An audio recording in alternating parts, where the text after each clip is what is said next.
dating Pangulo Rodrigo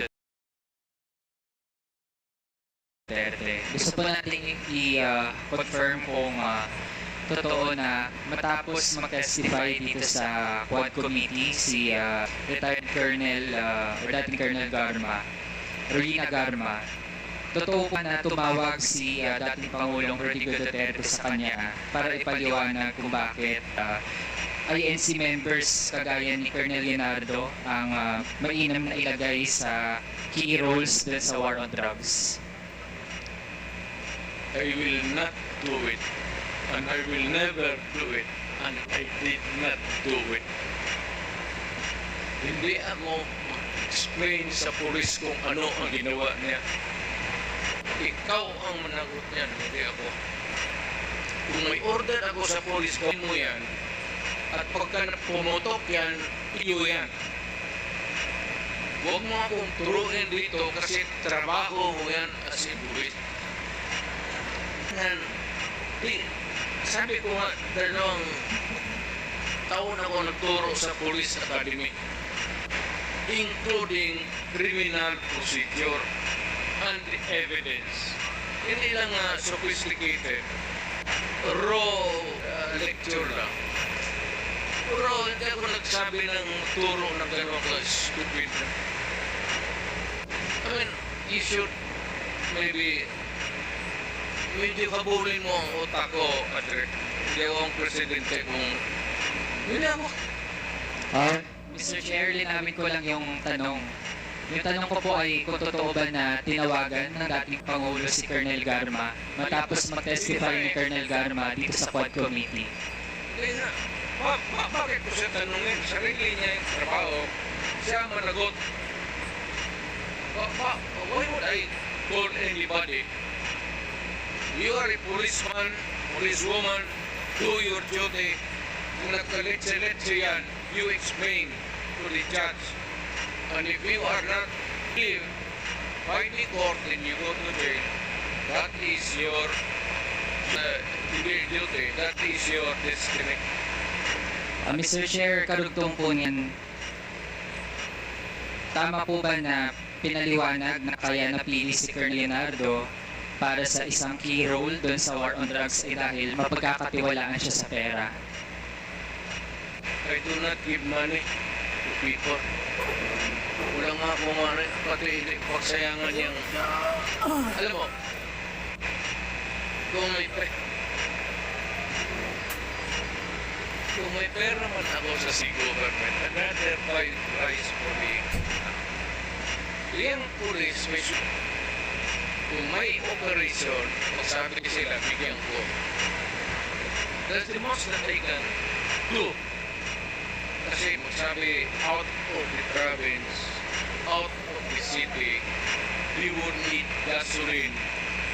Alam mo ba, baka time malaman mo, alam mo ba na noon ang pulis walang gasolina? And there are stations na walang gasolina ang pulis. Alam mo ba yan? Mr. Chair, at yung mga Mr. Chair, I think nabanggit na po yan kanina doon sa sagot sa mga nating mga mababat. Kinig ka muna kasi suspended po muna tayo.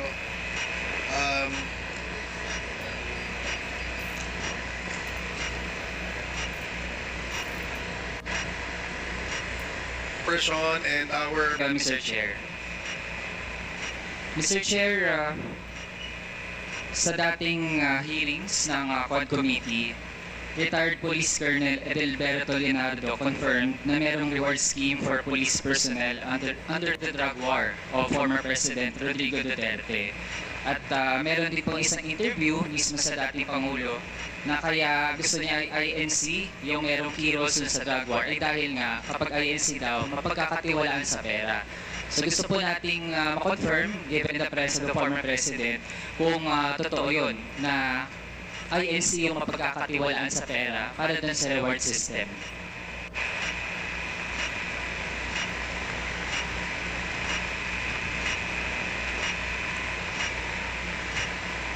the reward system. Ganito yan. Lahat ng governors pati mayors ginagawa yan. If there is an operation which is not funded by the police because there is really no money, particular money for every crime committed at yung for the operation, lalo na out of town, you have to provide. If it is a Davao City, outside of the province of Cotabato, prosecutor kasi ako, so I will begin to count kung magkano. Sabi niya, sir, sa South Cotabato, gaano kalayo yan? Anong gamitin ninyo? May gasolina, pagkain. So, pagkanguri ko, pagkain. Bigyan ko yan sila ng, okay, I'll give you 20,000. Magkano yan? Gamitin nyo yan. Pag may sobra niyan, magsabi sila sir, hindi na ubos. Kasi nahuli ka agad. Kasi marami eh. Hindi po masuloy, hindi mo mabulsa yan. Kasi marami kayo dyan sa team na police nag-ooperate. Sasabihin mo talaga yan pagbalik, sir. May sobra dito, sir. Ilan? Sir, kalahati. Gawin nyo na yan. Mr. Chair, Reward. Correct. Correct. Talagang totoo. At minsan, bigyan ko pa dagdag. so Mr. Chair, dahil ngayong kinakonfirm na rin naman ng dating Pangulo na merong reward system at sabi po niya hindi lang pala siya yung gumagawa niyan, meron ding iba na gumagawa niyan in relation dun sa anti-term campaign. Mr. Chair, I'd like to delve into specific persons na napangalanan na rin dati sa Quad Committee. Nabanggit din ng dating Pangulo sa Senado, meron pong alias smoking na tagabigay ng pera sa mga pulis para sa drug war operations. Ito pong si Moking ay bahagi po dati ng Presidential Management Staff. Tama po ba, Mr. Chair? Yes. An employee of the management staff. Mr. Chair, bakit kinakailangan na isang taga-Presidential Management Staff ang tagabigay ng pera? Saan po ba nanggagaling yung pera na siyang ginagamit para dun sa reward system? Is an ordered fund of the government. Huwag mo naman sabihin na ako pa ang magbigay doon sa pulis. Do not expect me to go down from the office at sabi ko mag-distribute ka. Mr. Chair, yung Peace and Order Fund, saan po yun specifically nakalagak? Galing po ba yun sa pondo ng Office of the President? Lahat ng opisina, sir, from the President down to the Governor, Mayors, may Peace and Order Fund. Discretionary yan ng Mayor, ng Governor, ng Presidente. Mr. Chair, yung Peace and Order Fund sa mga local government units natin, yun po ay kinukuha mula dun sa confidential fund. So kung sa Office of the President, lalo na't meron ding allocation for confidential and intelligence fund, dun din po ba kinukuha yung Peace and Order Fund para dun sa reward system? I will not answer your question. I'd have to make an accounting of what they gave the President. That's official and personal. Mr. Chair, bahagi ito ng ating gustong siyasatin dito sa Quad Committee kasi kanina din naman po ang banggit lahat ng mga nagpapatupad ng ganitong operations. Yun yung source, Peace and Order Fund. Pero kailangan malinaw din saan talagang item, anong allocation po yun. So kung sa mga LGU, malinaw naman, confidential fund. Pero sa Office of the President, dahil po actually ay iilan lang naman yung mga line items doon at kung meron dyan na pinaka-swak para dun sa Peace and Order, yun po ay confidential and intelligence fund. So gusto po nating lang, dahil po nalaman natin meron talagang reward system at merong pinagagalingan yung pondo para dun sa reward system. Sir, sandali, video pa lang ako ng 1 minute suspension. kaya tinawag yan sir ng intelligence pati confidential. Kaya huwag kang magtanong kung anong confidential ginawa ko. Confidential nga eh.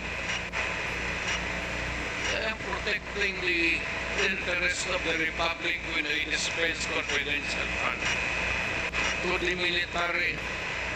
Do not make me account for something which I cannot do legally. That is not allowed by law. I am prohibited from doing it. Mr. Chair, I believe hindi tayo pwede sabihan dito sa committee na hindi tayo pwede magtanong lalo sa mga bagay na relevant dun sa ating investigations. And Mr. Chair, I was not even asking kung sino yung mga hanggang sa level ng mga regional police units, sino mga nakatanggap. I was simply asking yung nature ng paggamit ng pondo na iyon. And Mr. Chair, there's nothing in the joint circular on confidential and intelligence funds that says that we cannot ask general questions, Mr. Chair. Kaya kung ayaw po tayong sagutin dun sa ganong mga bagay, then I think that's actually an indirect admission na dun talaga nanggagaling. Ayaw lang pong specify ng ating resource person yung nitty-gritty. Pero yun na po yung nagtutugma yung Peace and Order Fund na pwede talagang kunin doon sa Confidential and Intelligence Fund na actually ay lumobo ng sobrang taas sa ilalim po ng term past administration. So actually po, we gave our resource persons to answer pero nagdi-deviate po mula doon sa paano nasagutin ng diretso kasi simple lang naman po yung tanong kung doon ba kinukuha. Okay, let me answer you. Chance to answer. You are asking as if you are from the COA. Hindi kita sagutin ng tama kasi wala rin akong alam. COA, kailangan mo ng report so you have to bring the papers. You are asking questions that are pertaining to COA. Ano? Hindi naman ako COA. Mayor ako tapos presidente. Sige, Mr. Chair, I won't belabor the point pero tingin ko ang mga kababayan natin yung makakausga. Malinaw naman po na wala po sa aming dalawa yung taga-COA pero mismo po nasa memorandum circular din naman na dapat ay ipatupad ng COA na dapat ay kung mayroong mga ahensyang nabibigyan, nag-grant ng Confidential and Intelligence Fund, dapat po hindi nga yan in the first place nakatago mula sa mga kababayan kasi the fact na nakatago po yan, ito po yung nangyari. Nagamit po ang pondo na yan para dun sa mga extrajudicial killings na kumitil ang buhay ng mga kapwa nating kabataan, maging yung tens of thousands na mga pamilya na actually ay hanggang ngayon nagdurusa at walang hostisya. So, kasunod nating tanong Mr. Chair, dun sa paano ba nabubuo yung mga drug lists ng itong tina-target war on drugs ng dating administrasyon. Sino po ba yung mga nagbuo ng drug list? At ito yung mga kasama dun sa tina-target ng war on drugs ng dating administrasyon.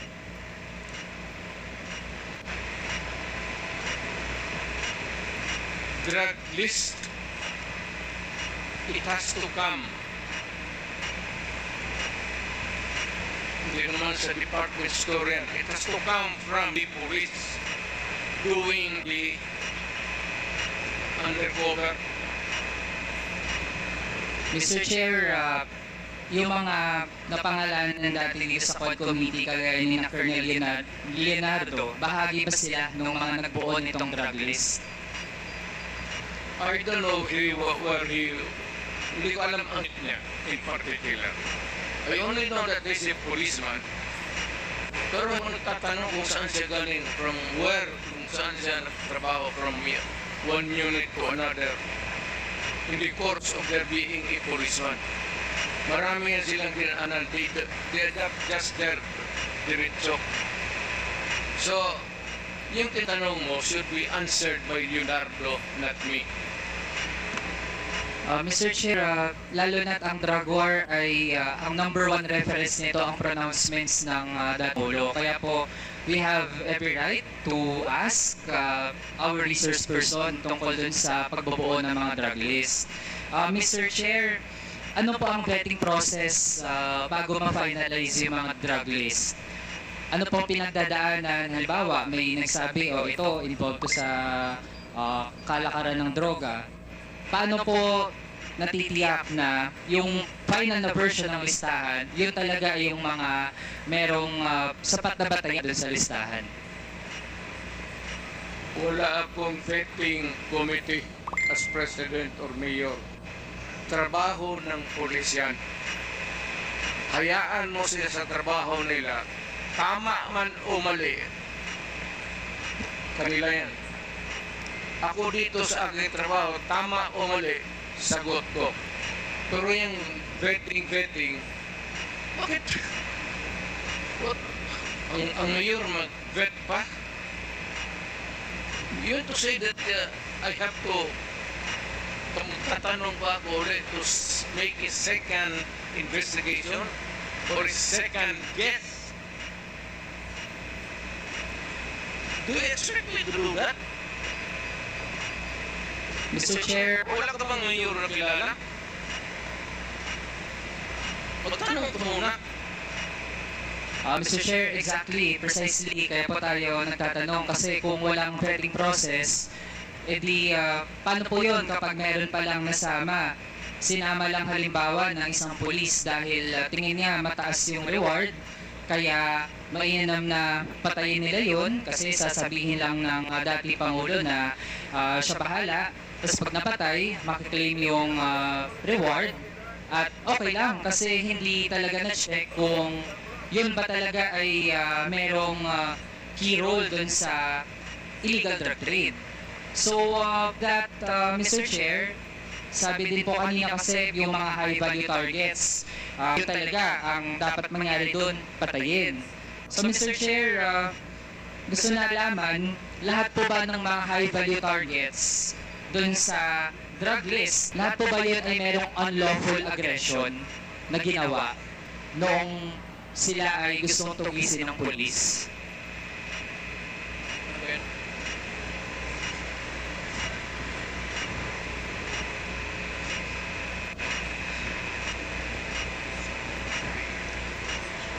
It's not, yan. Nakuha ko na.